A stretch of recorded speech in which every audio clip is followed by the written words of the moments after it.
میں چیخ چیخ کر روتے ہوئے اپنے بال نوچ رہا تھا۔ آخر کیا کمی تھی مجھ میں اور میری محبت میں جو سائرہ نے میرے ساتھ ایسا کیا تھا؟ میں تو اسے دل و جان سے چاہتا تھا، مگر اس کے باوجود اس نے کیوں مجھے دھوکہ دیا تھا؟ میں رات کے 2 بجے سنسان سڑک پر کھڑا چیخ چیخ کر رو رہا تھا۔ وہاں میرے علاوہ کوئی بھی موجود نہیں تھا۔ میرا دل شدید کرب میں مبتلا تھا۔ ایک بار پھر وہ منظر میری نظروں کے سامنے گھومنے لگا جو میں کچھ دیر پہلے دیکھ کر آیا تھا۔ میں جب گھر کے دروازے سے کچھ دوری پر تھا تو میں نے دیکھا کہ ہمارے محلے کا ایک اوباش لڑکا میرے گھر سے باہر نکل کر آ رہا ہے۔ مجھے دیکھ کر وہ بھاگنے کے انداز میں وہاں سے چلا گیا۔ پہلے تو میں اس کا ہمارے گھر آنا سمجھ نہ سکا، مگر جب میں گھر کے اندر داخل ہوا تو سامنے کا منظر دیکھ کر میری جان نکل چکی تھی۔ اس وقت گھر میں میرے ابو بھی موجود نہیں تھے۔ میری بیوی گھر میں اکیلی تھی اور جس حالت میں تھی وہ دیکھ کر میں اندر ہی اندر ٹوٹ کر بکھر گیا۔ میری بیوی سج سنور کر بیٹھی تھی۔ اتنا تیار تو وہ شادی کے بعد آج پہلی دفعہ ہوئی تھی۔ میرے پیروں کے نیچے سے زمین نکل گئی تھی۔ اتنے عرصے میں وہ ایک بار بھی میری خاطر اتنا تیار نہیں ہوئی جتنا وہ آج ایک لڑکے کے لیے ہوئی تھی۔ مجھے اپنے ابا کے کہی ہوئی ایک ایک بات سچ لگنے لگی۔ میری آنکھوں میں آنسو تھے۔ سائرہ مجھے دیکھ کر میری جانب بڑھی، مگر میں نے اسے خود کو ہاتھ لگانے سے منع کر دیا اور اس کے چہرے پر ایک سناٹے دار تھپڑ مار دیا۔ میں غصے سے بولا کہ خبردار، جو مجھے ہاتھ لگانے کی کوشش بھی کی، تمہاری خاطر میں نے اپنے باپ کی باتوں کو جھٹلایا تھا، مگر ان کا کہا تو سچ نکلا۔ سائرہ گنگ سی میری جانب دیکھ رہی تھی، مگر میں تو وہاں پر رکا ہی نہیں، وہیں سے الٹے قدم گھر سے باہر نکل آیا۔ سائرہ مجھے روکتی رہ گئی، مگر میں نے اس کی ایک نہ سنی۔ میں اپنے بال نوچتے ہوئے چیخ رہا تھا اور وہیں سڑک کنارے بیٹھ کر چیخ رہا تھا کہ آخر میرے پیار میں کہاں کمی رہ گئی جو سائرہ نے مجھے یوں دھوکہ دیا تھا۔ جب رو رو کر دل کا غبار نکل گیا تو میں نے ٹھان لی کہ اب میں وہ سب کروں گا جو کچھ میرے ابو نے مجھے کرنے کو کہا تھا۔ میں سائرہ کو طلاق دینے کا فیصلہ کر چکا تھا۔ اس جیسی بد چلن اور بد کردار عورت کی میری زندگی میں کوئی جگہ نہ تھی۔ میں گاڑی میں بیٹھا اور گھر کی جانب جانے لگا۔ میرے پاس گھر کی اضافی چابی تھی جسے کھول کر جب میں گھر میں داخل ہوا تو اندر سے آتی آوازوں نے میری روح فنا کر دی۔ میں غصے سے آگ بگولا ہو کر جب دروازہ کھول کر اندر گیا تو سامنے کا منظر مجھے سن کر چکا تھا، کیونکہ میرے ہی بستر پر میری بیوی کو ابو نے، میں کئی روز سے ذہنی تناؤ کا شکار تھا۔ دن بہ دن میری بیوی کا بدلتا رویہ مجھے اندر ہی اندر پریشان کر رہا تھا۔ ہماری شادی کو ابھی 1 سال بھی نہیں ہوا تھا۔ ہماری شادی والدین کی مرضی سے ہوئی تھی اور ہم دونوں نے ہی اس رشتے کو دل سے قبول کیا تھا، مگر پچھلے چند روز سے سائرہ کا رویہ بہت بدل چکا تھا۔ وہ نہ تو میرے پاس بیٹھ کر میرے ساتھ دن کی روٹین پوچھتی اور نہ ہی مجھ سے کوئی بات شیئر کر رہی تھی، بلکہ ہر وقت موبائل میں ہی لگی رہتی۔ جب بھی گھر آتا یا تو وہ میسیجز پر یا پھر وائس کال پر مصروف ہوتی اور ہنس ہنس کر باتیں کر رہی ہوتی۔ مجھے دیکھ کر فوراً اپنا لہجہ دھیما کر لیتی اور کال کاٹ دیتی۔ میں شکی مزاج مرد بالکل بھی نہیں تھا۔ اگر کبھی پوچھ بھی لیتا تو سائرہ کہتی اس کی امی یا کسی دوست کی کال ہے، میں بھی مان لیتا، مگر دھیرے دھیرے سائرہ نے مجھ سے دوری بنانا شروع کر دی۔ اگر میں اس کے قریب جاتا بھی تو وہ مجھے دور کر دیتی۔ مجھے اس کا یہ بدلہ رویہ انتہائی پریشان کر رہا تھا۔ نہ جانے وہ ایسا کیوں کر رہی تھی۔ اب تو میرے والد کو بھی اس سے مسئلہ ہونے لگا تھا۔ وہ کہتے کہ بیٹا اپنی بیوی پر روک ٹوک لگاؤ، اچھے گھر کی بہویں یوں ہر وقت موبائل میں مگن اچھی نہیں لگا کرتی۔ اب تو یہ بات ابو بھی نوٹ کرنے لگے تھے۔ میں سائرہ کو براہ راست کچھ کہنے سے کتراتا تھا، کیونکہ شاید وہ غلط مطلب بھی نکال سکتی تھی۔ آج صبح سے ہی میری طبیعت کچھ خراب تھی، دماغ بہت وزنی محسوس ہو رہا تھا۔ میں زیادہ دیر دفتر میں کام کر نہ سکا اور چھٹی لے کر گھر جانے لگا۔ دماغ میں عجیب سا تناؤ تھا، شاید اس کی وجہ گھر میں چل رہی پریشانی بھی تھی، مگر خیر، میں ابھی گھر میں داخل ہوا ہی تھا کہ اندر سے آتی آوازوں نے میرا سر چکرا کر رکھ دیا۔ میرے ابو بیوی کو بلند آواز میں ڈانٹ رہے تھے اور وہ نہ جانے کس بات پر منع کر رہی تھی۔ میرے ابو تو انتہائی کام گو اور خاموش طبیعت انسان تھے۔ آج پہلی بار انہیں میں نے اپنی بیوی پر چلاتے ہوئے دیکھا تھا۔ میں فوراً اندر داخل ہوا اور اپنے کمرے میں چلا آیا جہاں میرے ابو اور بیوی موجود تھے۔ میری بیوی گھبرائی ہوئی تھی اور اس نے اپنے دوپٹے کو سر پر رکھے ہوئے اتنی مضبوطی سے پکڑ رکھا تھا گویا وہ سہمی ہوئی ہو۔ مجھے دیکھ کر اس کی جان میں جان آئی تھی۔ وہ بھاگ کر میرے قریب آئی اور کہنے لگی کہ شکر ہے اسد آپ آ گئے، ورنہ پتہ نہیں کیا ہو جاتا۔ میں بہت ڈر گئی تھی۔ میرے ابو کے چہرے پر اس پل ناگواری سی ابھری اور وہ میری بیوی کو دیکھ کر کہنے لگے کہ خبردار، جو تم نے اپنے منہ سے ایک لفظ بھی نکالا تو تمہیں شرم نہیں آتی؟ اپنے شوہر کی آنکھوں میں دھول جھونکتے ہوئے۔ ارے تمہیں تو ہم شریف اور نیک خاندان کی سمجھ کر بیاہ کر لائے تھے، مگر تم یہ نکلو گی، میرے وہم و گمان میں بھی نہیں تھا۔ ابو بولتے چلے جا رہے تھے، جبکہ میں ہکا بکا ان کا ایک ایک حرف سن کر حیران ہو رہا تھا۔ میں نے ایک نظر اپنی بیوی کو دیکھا اور پھر ابو کو۔ آخر وہ سائرہ کے بارے میں ایسا کیوں کہہ رہے تھے؟ میں نے ناسمجھی سے ابو سے سوال کیا کہ آخر ماجرا کیا ہے؟ سائرہ سے کیا غلطی ہوئی ہے؟ میرے ابو غصے سے بپھر کر جو بولے وہ سن کر تو میرے ہوش ہی اڑ گئے۔ وہ کہنے لگے کہ تم میرے ساتھ میرے کمرے میں چلو، میں اس کے سامنے تمہیں کچھ بھی بتا کر شرمسار نہیں ہونا چاہتا۔ اتنا کہہ کر وہ اس کمرے سے نکل گئے۔ میں تجسس سے اپنی بیوی کو دیکھنے لگا، جو نفی میں سر ہلاتے ہوئے میرا بازو تھام کر بولی کہ خدارا ان کی باتوں پر یقین نہ کرنا، وہ مجھے پھنسانے کی کوشش کر رہے ہیں، میں نے ایسا کچھ نہیں کیا۔ سائرہ بول رہی تھی، مگر اس وقت تو میرے دماغ میں میرے ابو کی ادھوری باتیں گھوم رہی تھیں۔ میں نے سائرہ کو وہیں چھوڑا اور ابو کے کمرے میں چلا آیا۔ وہ کہنے لگے کہ بیٹا، تمہاری بیوی کے لچھن بالکل بھی اچھے نہیں ہیں، یہ شادی شدہ ہونے کے باوجود غیر مردوں میں دلچسپی رکھتی ہے۔ ابو کے الفاظ نے تو میرے سر پر پہاڑ توڑ دیا تھا۔ میں گنگ سا انہیں دیکھنے لگا۔ مجھے شدید غصہ آیا تھا۔ آخر میرے ابو ایسا کیسے کہہ سکتے تھے؟ میں غصے سے بولا کہ ابو آپ یہ کیا کہہ رہے ہیں؟ وہ آپ کی بہو ہے۔ مگر ابو سر جھکا کر بولے، تم تو سارا دن گھر سے باہر ہوتے ہو، میں گھر رہ کر سب کچھ دیکھتا ہوں۔ تمہاری بیوی بالکل بھی اچھے کردار کی مالک نہیں ہے، یہ غیر مردوں سے فون پر باتیں کرتی ہے۔ ابو کے منہ سے یہ سننا تھا کہ میں مشتعل ہو گیا۔ مجھے کئی روز سے سائرہ کا میرے ساتھ رکھا جانے والا یہ رویہ یاد آنے لگا۔ میں غصے سے آگ بگولا ہو کر اپنے کمرے کی جانب گیا تھا، جہاں سائرہ پریشان سی بستر پر بیٹھی تھی۔ میں نے غصے سے سائرہ کو کہا کہ اپنا موبائل دو، مگر وہ سٹپٹا کر ادھر ادھر دیکھنے لگی اور پھر بولی کہ میں آپ کو موبائل نہیں دے سکتی، آپ اپنے ابو کی باتوں میں آ کر مجھ پر شک کر رہے ہیں۔ مگر مجھ پر تو اس وقت غیرت کا بھوت سوار تھا۔ تکیے کے نیچے پڑا سائرہ کا موبائل نکالا اور اس کے سامنے ہی فرش پر پٹک کر توڑ دیا۔ سائرہ سہمی ہوئی میرے سامنے کھڑی رونے لگی تھی۔ مجھے شدید صدمہ لگا تھا۔ آخر وہ کیسے میرے جذبات کا کھلواڑ کر سکتی تھی؟ میں تو اسے دل و جان سے چاہتا تھا۔ سائرہ میری جانب بڑھی اور کہنے لگی کہ آپ نے کیا کر دیا؟ صرف شک کی بنیاد پر آپ مجھ پر جو الزام لگا رہے ہیں، آپ تو مجھ سے محبت کرتے تھے نا، تو یہ کیسی محبت ہے جس میں اعتبار ہی نہیں؟ مگر میں سائرہ کو ڈانٹ کر چپ کروا چکا تھا۔ میں اسے آخری بار خبردار کرتے ہوئے بولا کہ یہ جو کچھ تم کر رہی ہو وہ کرنا چھوڑ دو، ورنہ مجھ سے برا کوئی نہیں ہوگا۔ میں نے سائرہ سے بولنا ترک کر دیا تھا۔ میں اس سے شدید ناراض تھا۔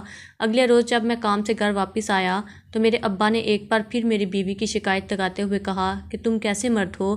تمہاری بیوی تمہارے ہاتھ سے نکل چکی ہے، تمہارے جانے کے بعد یہ اب لڑکوں سے باتیں کرتی رہتی ہے، مگر اس کے باوجود تم میں جرأت نہیں جو تم اسے منع کر سکو۔ سائرہ وہاں آ چکی تھی۔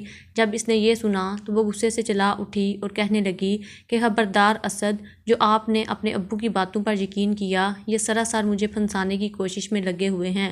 میں نے جب اپنی بیوی کی زبان چلتی دیکھی تو مجھے غصہ آ گیا۔ میں نے بیوی کو ابو کے سامنے ہی مارنا شروع کر دیا۔ وہ زمین پر گر کر رونے لگی تھی اور بار بار ایک ہی بات کہہ رہی تھی کہ یہ مجھ پر الزام لگا رہے ہیں۔ میں نے ایسا کچھ نہیں کیا، بلکہ حقیقت میں تو ان کی نیت مجھے ٹھیک نہیں لگتی۔ جب بیوی کے منہ سے یہ سنا تو میں آپے سے باہر ہو گیا۔ اسے تو یہ بھی شرم نہ آئی تھی کہ وہ اپنے باپ کی عمر کے مرد پر الزام لگا رہی تھی۔ میں اپنے باپ کے کردار سے واقف تھا۔ وہ ایسا کبھی سوچ بھی نہیں سکتے تھے جو الزام میری بیوی ان پر لگانا چاہتی تھی۔ میں نے سائرہ کو اس رات بہت مارا تھا۔ اس کے ناک اور منہ سے خون جاری ہو چکا تھا، مگر مجھے اس پر کوئی ترس نہ آیا۔ میرے دل میں اس کے لیے تمام تر محبت ختم ہو چکی تھی۔ کیا فائدہ میرا اس کے لیے مخلص رہنے کا جب وہی میرے ساتھ مخلص نہیں تھی؟ سائرہ نے جب میرا یہ رویہ دیکھا تو وہ بے تحاشا روئی تھی۔ اسے نہ جانے میرے مارنے پر درد محسوس ہوا تھا یا پھر میرے الفاظ اور بے اعتباری نے اسے تکلیف دی تھی۔ میں سمجھ نہیں سکا، کیونکہ مجھ پر تو صرف میرے ابو کی باتیں ہی سوار تھیں۔ میں سائرہ سے بول چال بالکل ہی ختم کر چکا تھا۔ اب تو اس کا موبائل بھی میں نے توڑ دیا تھا، اس لیے کسی سے رابطہ کرنے کی کوئی گنجائش نہیں بچی تھی۔ چند روز یوں ہی گزر گئے۔ میرے ابو مجھ سے بے حد خوش تھے۔ وہ مجھے کہنے لگے کہ عورت کو یوں ہی قابو رکھنا چاہیے، ورنہ وہ اپنی اوقات بھول جاتی ہے۔ میں بھی ابا کی بات پر ہاں میں ہاں ملا دیا کرتا۔ اگلے ہی روز مجھے کام سے گھر لوٹتے ہوئے کافی دیر ہو چکی تھی اور پھر راستے میں ٹریفک جام ہونے کی وجہ سے مجھے گھر آتے ویسے بھی کافی وقت لگ گیا تھا۔ جب گھر پہنچا تو مجھے اپنی بیوی کے کمرے سے اس کے رونے اور چلانے کی آوازیں آ رہی تھیں۔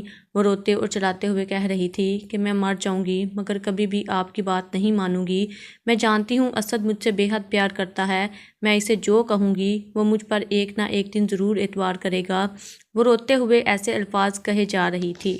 اسے روتا چلاتا دیکھ کر میرے اوسان ہتا ہونے لگے۔ میں فوراً بھاگ کر کمرے میں گیا تو سامنے کا منظر مجھے گم کر چکا تھا، کیونکہ میری بیوی فرش پر گری ہوئی تھی اور میرے ابو اسے ڈنڈوں سے مار رہے تھے۔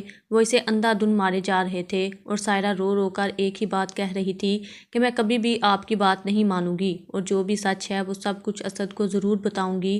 ابو نے جب مجھے کھڑا دیکھا تو انہوں نے فوراً ڈنڈا دور پھینکا اور میری جانب دیکھتے ہوئے بولے، تمہاری بیوی بد کردار عورت ہے، اسے میں خود آج رنگے ہاتھوں پکڑ چکا ہوں۔ میں طبیعت خراب ہونے کی وجہ سے اپنے کمرے میں سو رہا تھا۔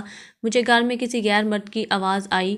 میں نے پہلے تو سمجھا کہ یہ تم ہو، مگر جب میں نے اٹھ کر دیکھا تو میرے وجود میں آگ سی لگ گئی، کیونکہ وہ تو نہ جانے کون غیر مرد تھا جو تمہاری بیوی کے ساتھ۔ تمہاری بیوی تو ہر حد ہی پار کر چکی ہے۔ ابو کے منہ سے جب میں نے یہ الفاظ سنے تو میرا وجود لرز کر رہ گیا۔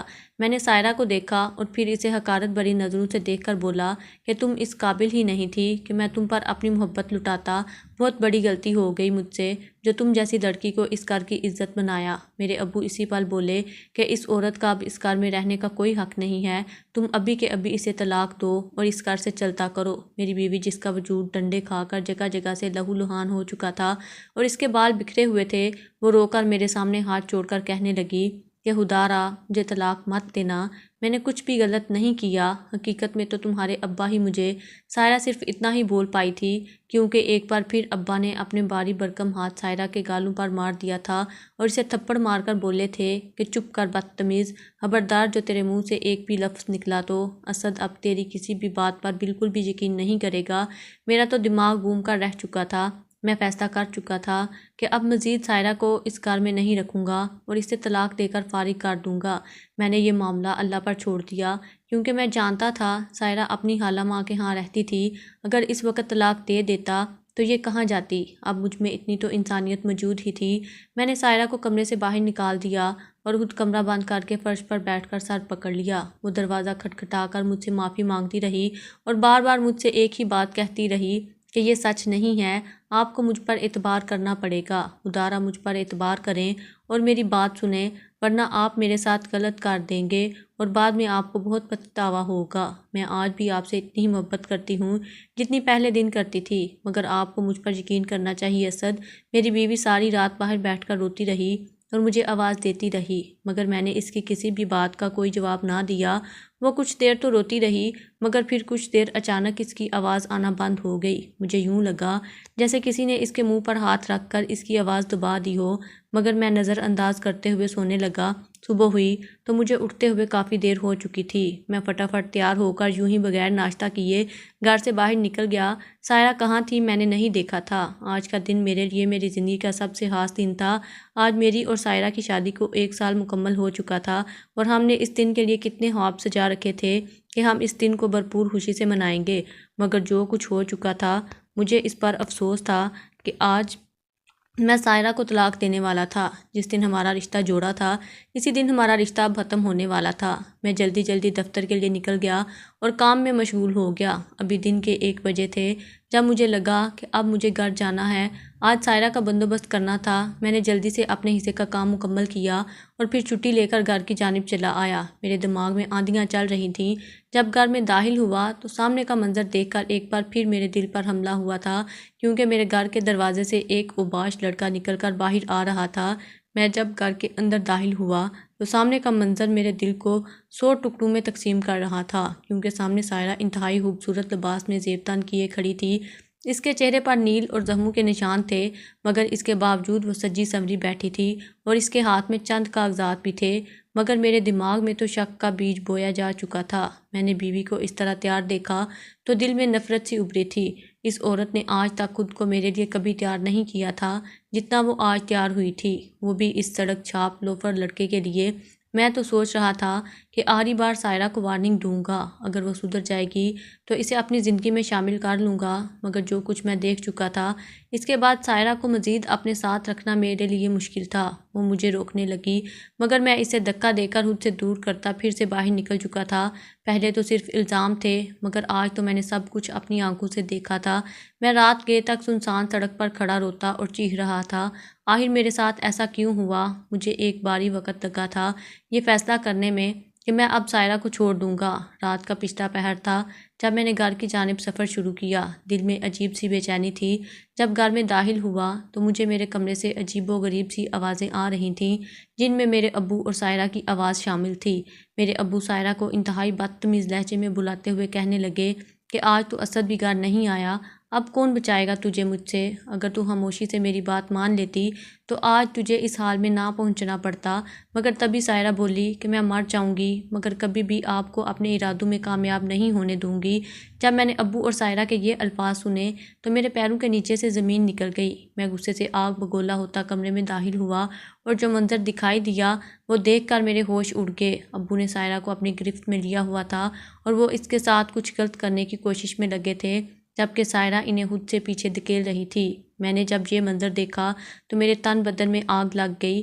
میں غصے سے اپنے باپ کی جانب بڑھا اور انہیں گریبان سے پکڑ کر کمرے سے باہر دھکا دے کر گرا دیا۔ سائرہ مجھے دیکھ کر سہمی ہوئی رونے لگی تھی۔ میرے ابو ایک بار پھر بکھلا کر مجھے سائرہ کے خلاف بھڑکانے لگے مگر میں نے اس بار ان کی کوئی بات نہ سنی اور سب کچھ سائرہ سے پوچھا۔ سائرہ نے مجھے بتایا کہ تمہارے ابو نے شادی کے کچھ عرصے بعد مجھ پر غلط نظر ڈالنا شروع کر دی تھی۔ میں ہر بار خود کو ان سے بچاتی پھرتی۔ آج کے دن ہماری شادی کی سالگرہ تھی اور میں نے اپنی خالہ ماں کے ساتھ مل کر آپ کے لیے ایک پارٹی اور سرپرائز ارینج کیا تھا۔ اسی کی ڈسکشن کے لیے مجھے اپنی خالہ زاد اور خالہ امی سے بات کرنا پڑتی مگر آپ نے اس کا بھی غلط مطلب لیا۔